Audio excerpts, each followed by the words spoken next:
ये रेसिपी आपको ब्रेड पकोड़े से भी ज़्यादा पसंद आएगी और इसे बनाने में बहुत ही कम टाइम लगता है। 2 उबले हुए आलू को कद्दूकस करके लिया है। इसमें हम डालेंगे 1 बारीक कटा हुआ प्याज, बारीक कटा हरा धनिया, नमक, काली मिर्च का पाउडर, चिली फ्लेक्स, ऑरिगेनो। सारी चीज़ों को मिक्स कर लेंगे।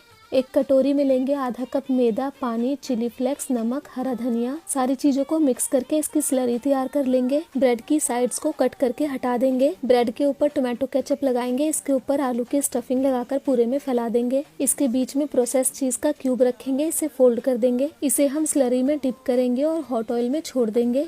इन्हें हम मीडियम हाई फ्लेम पर दोनों साइड से फ्राई कर लेंगे। रेसिपी पसंद आए तो वीडियो को लाइक, शेयर और पेज को फॉलो जरूर कीजिए।